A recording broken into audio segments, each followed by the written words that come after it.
7.5 ಅಂದರೆ 7.5 ವರ್ಷ. 2.5 ವರ್ಷ 2.5 ವರ್ಷ 2.5 ವರ್ಷ ಜ್ಞಾಪಕ ಇಟ್ಕೊಳ್ಳಿ. 2.5 ವರ್ಷ ಪೂರ್ತಿಯಾಗಿ ಕುಜನ್ ಜೊತೆ, 2.5 ವರ್ಷ ಕೇತು ಜೊತೆ, 2.5 ವರ್ಷ ರಾಹು ಜೊತೆ. ಏನು ಹೇಳಿ? ಕುಜನ್ ಜೊತೆ 2.5 ವರ್ಷ, ಕೇತು ಜೊತೆ 2.5 ವರ್ಷ, ರಾಹು ಜೊತೆ 2.5 ವರ್ಷ. 2.5 ವರ್ಷ ಕೇತು ಜೊತೆ ಇದ್ದರೆ ಬರೀ ಮೂಳೆಗಳನ್ನು ಮುರಿತಾನೆ, ನರಗಳನ್ನು ಕತ್ತರಿಸ್ತಾನೆ, ಆಕ್ಸಿಡೆಂಟ್ಸ್ ಮಾಡಿಸ್ತಾನೆ, ಮೂಳೆ ನೋವುಗಳನ್ನು ಕೊಡ್ತಾನೆ, ಮುಕ್ತಿಯನ್ನು ಪ್ರಸಾದ ಮಾಡ್ತಾನೆ, ಮೋಕ್ಷವನ್ನು ಕಲ್ಪಿಸ್ತಾನೆ, ಭಯ ಉಂಟು ಮಾಡ್ತಾನೆ, ಆತಂಕಗಳನ್ನು ಕೊಡ್ತಾನೆ. ಎಂಥದೆಲ್ಲ ಕೇತುವಲ್ಲಿ ನಡೀತೆ. ಭೂತ ಪ್ರೇತ ಪಿಶಾಚಿಗಳ ನಿಕಟನೇ ಅವೆಲ್ಲ ನಿಕಟವೇ ಬರತರ ಮಾಡ್ತಾನೆ. ಏನು ಮಾಡಿದೆವು ತಪ್ಪು, ಏನು ಮಾಡಿದೆವು ತಪ್ಪು ಅನ್ನೋ ತಲೆಗೆ ಹೋಗ್ತಾ ಇರಿಸ್ತಾನೆ. ಸೊ ಈ ಕೇತು ಕುಜನ ಬಂತಾನೆ. ಕುಜನ ಜೊತೆಗೆ ಸೇರ್ಕೊಂಡಾಗ 2.5 ವರ್ಷ ಬರೀ ಕಷ್ಟ. ಏನು? ಮಣ್ಣು ಭೂಮಿ ಎಲ್ಲ ಕಿತ್ಕೊತಾನೆ, ಆಕ್ಸಿಡೆಂಟ್ಸ್ ಮಾಡ್ತಕ್ಕಂಥ ಅವಕಾಶ, ಗಾಡಿಗಳ ಪರಿವರ್ತನೆ ಮಾಡ್ತಕ್ಕಂಥದ್ದು, ಮಾರ್ಕೊಳ್ಳೋ ಪರಿಸ್ಥಿತಿ, ಗಂಡ ಹೆಂಡತಿರ ಘರ್ಷಣೆ, ಯಾವ ಕಾಲಕ್ಕೂ ಮಕ್ಕಳಾಗದಿದ್ದಂಗೆ ಎಂತೆಂಥ ತೊಂದರೆ, ಚರ್ಮವ್ಯಾಧಿಗಳು, ಪರಿವರ್ತನೆಗಳು, ಜೀವನದಲ್ಲಿ ರಕ್ತಹಾನಿ, ಹಾರ್ಟ್ ಪ್ರಾಬ್ಲಮ್, ತಲೆಗೆ ಟೆನ್ಷನ್, ಯಾವ ಕಾಲಕ್ಕೂ ಧನಹಾನಿ, ವ್ಯಯ ವ್ಯಯ ವ್ಯಯ, ಸುಮ್ಮನೆ ಅಪವಾದ, ಅಪಕೀರ್ತಿಗಳು ಇದೆಲ್ಲ ನಡೀತಾ ಬರುತ್ತೆ. ಕುಜನ್ ಜೊತೆಗೆ ಜೈಲಿಗೂ ಕಳಿಸ್ಬಿಡ್ತಾನೆ ಶನೈಶ್ಚರ. ಅದಕ್ಕೆ ಸೆರೆವಾಸ ಕೃಷ್ಣ ಪರಮಾತ್ಮನಿಗೆ ಅಂಥ ಪರಿವರ್ತನೆಯನ್ನು ಮಾಡಿಕೊಟ್ಬಿಡ್ತಾನೆ. ಇನ್ನು ಲಾಸ್ಟಲ್ಲಿ ರಾಹು ಚರ್ಮವ್ಯಾಧಿಯನ್ನು ಕೊಡ್ತಾನೆ, ಸ್ಕಿನ್ ಡಿಸೀಸಸ್ ಕೊಡ್ತಾನೆ, ರಾಹು ರೋಗವನ್ನು ಕೊಡ್ತಾನೆ, ರೋಗಕಾರಕನಾಗಿರ್ತಕ್ಕಂಥವನಿಗೆ ಶತ್ರು ಸ್ಥಾನವನ್ನು ಗಂಡ ಹೆಂಡತಿರ ಮಧ್ಯೆ ತರ್ತಾನೆ, ಅಣ್ಣ ತಮ್ಮಂದರಿಗೆ ಅಕ್ಕ ತಂಗಿರಿಗೆ ಶತ್ರು ಸ್ಥಾನವನ್ನು ತರ್ತಾನೆ. ಎಲ್ಲವೂ ರಾಹು ಮುಖಾಂತರ ವಿದೇಶ ಪ್ರಯಾಣವೂ ಮಾಡಿಸ್ತಾನೆ, ಉನ್ನತ ಸ್ಥಾನವೂ ಕೊಡ್ತಾನೆ, ಯಶೋಕೀರ್ತಿ ಪದವಿನೂ ಕೊಡ್ತಾನೆ, ಭೂಲೋಕಕ್ಕೆ ಮಣ್ಣೊಳಗೂ ತಳ್ಳಿಬಿಡ್ತಾನೆ, ಗೊತ್ತೇ ಆಗಲ್ಲ.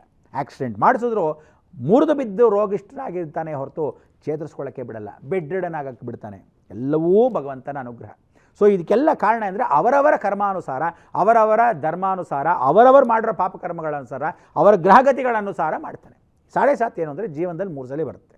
1 ಸಲ ಬಂದರೆ ದಂಡಂ ದಶಗುಣಂ ಭವೇತ್, 2ನೇ ಸಲ ಬಂದರೆ ಧನಪ್ರಾಪ್ತಿ, ಯಶೋ ಕೀರ್ತಿ ಪದವಿ, 3ನೇ ಸಲ ಬರೋಷ್ಟರಲ್ಲಿ ಮುಕ್ತಿ ಮಾರ್ಗವನ್ನು ನೀವು ಹಲೋ ಅನ್ನೋಷ್ಟರಲ್ಲೇ ಕರ್ಕೊಂಡು ಹೊರಟೋಗ್ತಾ ಇರ್ತಾನೆ. ಅದಕ್ಕೆ 3ನೇ ಸಲ ಶನೀಶ್ಚರ 7.5ಕ್ಕೆ ಬಂದರೆ ಭಾಳ ಕಷ್ಟ. ಸೊ 2.5 ವರ್ಷ 2.5 ವರ್ಷ 2.5 ವರ್ಷ ಅಂತ ನೀವು ಅನ್ಕೊತೀರಾ? ಖಂಡಿತ ಇಲ್ಲ. ಈ 7.5 ಅನ್ನೋದು ಹೆಸರಿಗೆ ಮಾತ್ರ 7.5, ಆದರೆ ಶನಿ ಭಾಳ ಬುದ್ಧಿವಂತ.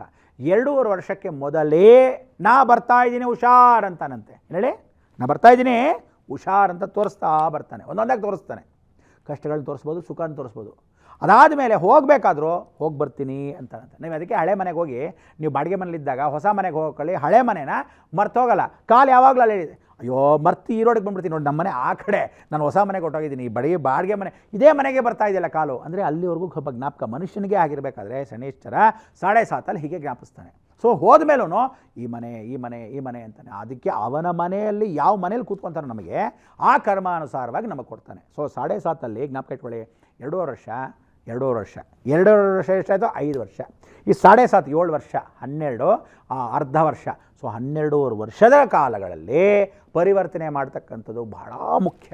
ಸೊ ಟೋಟಲ್ 12 ವರ್ಷ. ನೀವು ಬರೀ 7 ವರ್ಷ ಅನ್ಕೊತೀರ 7.5. ಅದಕ್ಕೆ ಹೇಳೋದು, ನಾನು ಹೇಳ್ತೀನಿ 19 ವರ್ಷ ಶನಿ ದಶೆ ಬೇರೆ, ಶನಿ ದಶೆನೂ ತೊಂದರೆ ಕೊಡ್ತಾನೆ, ಅಷ್ಟಮ ಶನಿಯೂ ತೊಂದರೆ ಕೊಡ್ತಾನೆ, 7.5 ಕೊಡ್ತಾನೆ, ಜನ್ಮ ಶನಿ ನರೋ ದುಃಖಂ ಜನ್ಮದಲ್ಲಿ ಕೂತ್ಕೊಂಡಾಗ ಕೊಡ್ತಾನೆ, ಪಂಚಮ ಶನಿ ಕೂತ್ಕೊತಾನೆ. ಜನ್ಮ ಶನಿ ನರೋ ದುಃಖಂ, ಜನ್ಮದಲ್ಲಿ ಶನಿ ಕೂತ್ಕೊಂಡ್ಬಿಟ್ರೆ ನೀನು ಯಾವ ನಕ್ಷತ್ರವೋ ಆ ನಕ್ಷತ್ರದಲ್ಲಿ ಕೂತ್ಕೊಂಡ ಅಂತ ಇಟ್ಕೊಳ್ಳಿ. ನೀವು ಅಕಸ್ಮಾತ್ ಧನುರಾಶಿ ನಕ್ಷತ್ರ ಅಂದರೆ ರಾಶಿಲಿ ಕೂತ್ಕೊಂಡ್ಬಿಟ್ಟ ಅಂದರೆ ನಿಮ್ಮ ರಾಶಿ ನಕ್ಷತ್ರದಲ್ಲಿ ಕೂತ್ಕೊಂಡ್ಬಿಟ್ಟ. ನೀನು ಮೂಲ ನಕ್ಷತ್ರವೋ, ಪುರೋಷ ನಕ್ಷತ್ರವೋ, ಶ್ರವಣ ನಕ್ಷತ್ರವೋ, ಮೇಷ ರಾಶಿಯಲ್ಲಿರ್ತಕ್ಕಂಥ ಅಶ್ವಿನಿ ನಕ್ಷತ್ರ ಗೊತ್ತಿರಲ್ಲ, ಆ ನಕ್ಷತ್ರ ಕೂತ್ಕೊಂಡ್ರೆ ಜನ್ಮತಾ ಶನಿ, ಜನ್ಮ ಶನಿ ನರೋ ದುಃಖಂ, ಹೆಸರೇ ನರ ದುಃಖ, ತುಂಬ ದುಃಖ ಕೊಟ್ಬಿಡ್ತಾನೆ.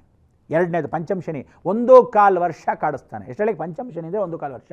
ಸೊ 1.25 ವರ್ಷ ಪಂಚಮ ಶನಿ. ಅಷ್ಟಮ ಶನಿ 2.5 ವರ್ಷ 2.5 ವರ್ಷ ಕಾಡಿಸ್ತಾನೆ. 19 ವರ್ಷ ಜನ್ಮ ಶನಿಯಲ್ಲಿ 19 ವರ್ಷ ದಶಾಶನಿ, ಮಹಾದಶೆ ನಡಿಬೇಕಾದ್ರೆ, ಶನಿ ದಶೆ ನಡಿಬೇಕಾದ್ರೆ. ಅದಕ್ಕೆ ಹೇಳೋದು, ಈ ಬಂದಾಗ ಸುಖ ಕೊಡಬಾರ್ದು, ಹೋಗುವ ಕಷ್ಟ ಕೊಟ್ಬಿಡ್ತಾನೆ. ಫಸ್ಟ್ ಬಂದಾಗಲೇ ಆ 3.5 ವರ್ಷ ಕಷ್ಟಪಟ್ಬಿಟ್ಟು ಎಂದಿಟ್ಕೊಳ್ಳಿ, 17 ವರ್ಷ ಚೆನ್ನಾಗಿರ್ತೀವಿ. 19 ವರ್ಷದಲ್ಲಿ ಫಸ್ಟು ಕಷ್ಟಪಟ್ಬಿಡ್ಬೇಕಂತೆ ಶನಿ ದಶೆ ಬರುವಾಗ.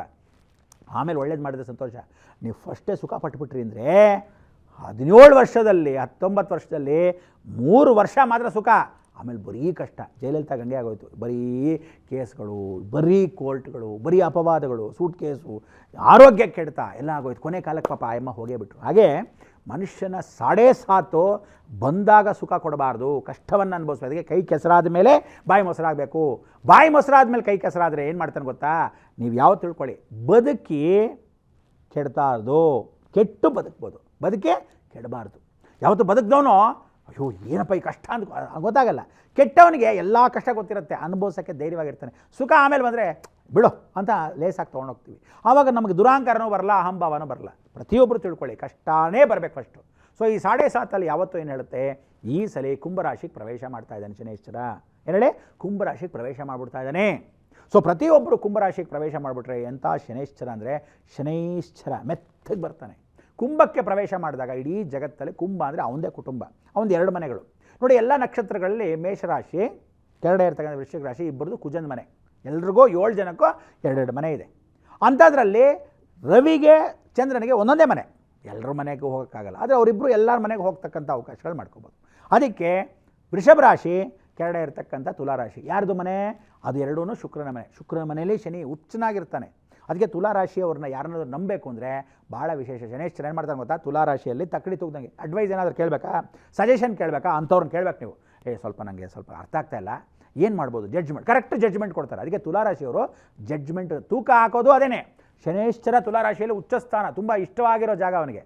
ಅದೇ ರೀತಿ ಕುಂಭರಾಶಿಯಲ್ಲಿ ತುಂಬ ಪ್ರಸಿದ್ಧವಾಗಿ ಜಾಗ, ಅಂದರೆ ಜಾಸ್ತಿ ತೊಂದರೆ ಕೊಡಲ್ಲ, ಅವನದೇ ಮನೆ. ಯಾರಿಗಾದ್ರೂ ತುಂಬ ಅವ್ರದ್ದೇ ಆದ ಕರ್ಮಗಳು ಕೆಟ್ಟದಿದ್ದರೆ ಮಾತ್ರ ಕುಂಭರಾಶಿಯಲ್ಲಿ ತೊಂದರೆ ಕೊಡ್ತಾನೆ.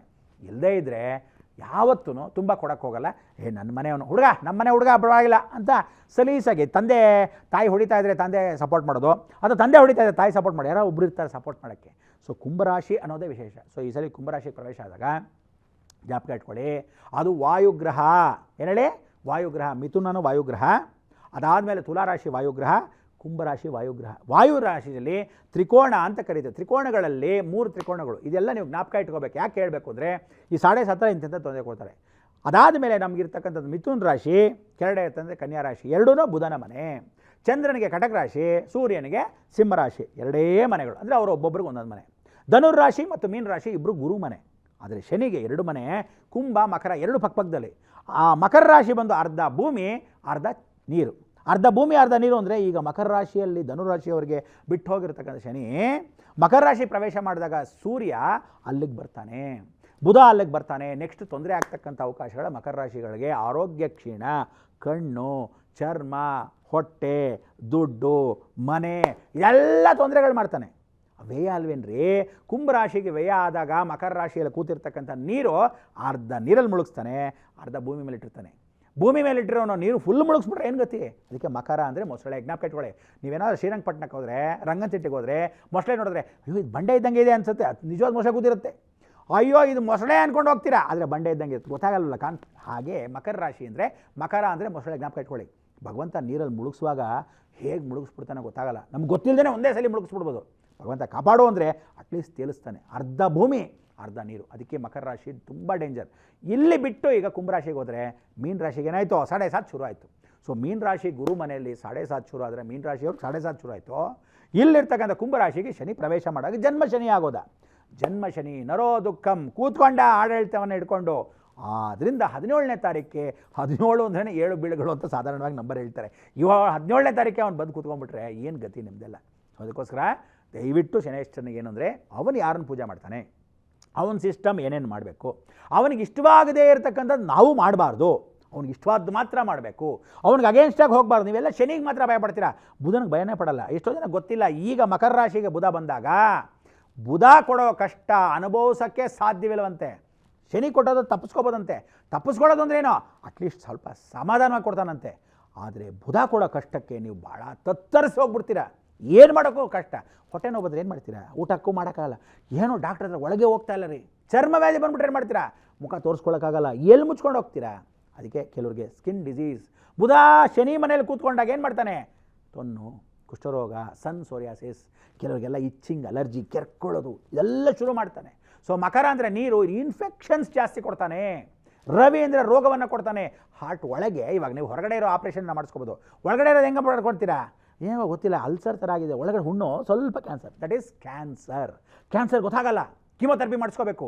ಏನು ಕ್ಯಾನ್ಸರ್ ಅಂದರೆ, ಮಾಡಿದುಣ್ಣೋ ಮಾರಾಯ, ಏನು ಗೋಳಿಕೊಂಡೆ ನಿಮ್ಮ ಅಕ್ಕನ್ನ, ನಿನ್ನ ತಂಗಿನ ಏನು ಗೋಳಿಕೊಂಡು, ನಿನ್ನ ತಮ್ಮನ ಆಸ್ತಿಯಿಂದ ಅಪ್ಪ ಅಮ್ಮನ ಬೀದಿಗೆ ತಳ್ಬಿಟ್ಟೆ, ನಿನ್ನ ಮಕ್ಕಳನ್ನ ನೋಡಿ ಹೆಂಗೆ ಗೋಳಿಕೊಂಡಿದ್ಯಾ, ಬರೀ ಹೊಟ್ಟೆ ಕಿಚ್ಚ ಪಟ್ಟಿಯಲ್ಲಪ್ಪ ನಿಮ್ಮ ಅಪ್ಪ ಅಮ್ಮನ ಮೇಲೆ, ಅಣ್ಣ ತಮ್ಮದ್ರ ಮೇಲೆ ನೋಡು, ಅನುಭವಿಸು. ಅದೇ ಹೊಟ್ಟೆ ಕಿಚ್ಚಂತಾರಲ್ಲ, ಒಳಗಡೆ ಕಿಚ್ಚನ್ನು ಸೇರಿಸಿ ಬೆಂಕಿ ಹಚ್ಚಿದ್ರೆ ಅದು ಕ್ಯಾನ್ಸರ್. ಗುಣ ಆಗಕ್ಕೆ ಸಾಧ್ಯ ಅನ್ನೋದಿದೆ, ಆದರೆ ಪರಿಹಾರ ಕೊಡ್ತಾನೆ ಯಾರೋ ಶನೇಶ್ವರ ಕೊಡ್ತಾನೆ. ಸೊ ಅದಕ್ಕೆ 7.5 ಬುಧನೂ ಕೆಡಿಸ್ತಾ ಇದ್ದಾನೆ ಈ ಸಲ. ಕುಂಭದಲ್ಲಿ ಜನ್ಮ ಶನಿ ಆಗ್ತಾ ಇದ್ದಾನೆ. 7.5 ಮುಂದ್ಗಡೆ ಇರ್ತಕ್ಕಂಥ ಮೀನ ರಾಶಿಗೆ 7.5 ಕೊಡ್ತಾ ಇದ್ದಾನೆ.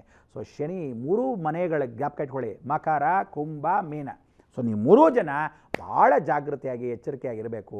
ಕುಜ ಬಂದು ವೃಷಭ ರಾಶಿಯಿಂದ ಕೂತ್ಕೊಂಡಿದ್ದಾನೆ. ಕುಜ ಅಂದ್ರೆ ಕೆಲಸ ಕೊಡೋನು, ಕಷ್ಟಾನ್ ಕೊಡ್ತಾನೆ. ನೀವು ದುಡಿಬೇಕು. ವೃಷಭ ಅಂದ್ರೇನು? ಎತ್ತು. ಸೊ ನೀವು ದುಡಿದ್ರೆ ನಾಳೆ ಬೆಳಗ್ಗೆ ಊಟ. ಸೊ ಯಾರ್ಯಾರು ಇಡೀ ಜಗತ್ತಲ್ಲಿದ್ದೀರೋ ವೃಷಭ ರಾಶಿಯಲ್ಲಿ ಕುಜ ಕೂತ್ಕೊಂಡಾಗ ಏನು ಮಾಡ್ತಾನೆ ಅಂದರೆ, ನೀನು ದುಡಿಬೇಕೋ, ನೀನು ತಿನ್ನಬೇಕು, ನಿನ್ನ ಹೆಂಡತಿ ಮಕ್ಕಳಿಗೆ ನೀನು ತಂದು ಹಾಕಬೇಕೋ, ನೀನು ಮಾಡಬೇಕು. ಕೂತ್ಕೊಂಡು ತಿನ್ನೋ ಯೋಗ ಇರಲ್ಲ. ಈಗ ಸದ್ಯ ಪರಿಸ್ಥಿತಿಯಲ್ಲಿ 1.5 ವರ್ಷ ಖಂಡಿತ ಇರಲ್ಲ.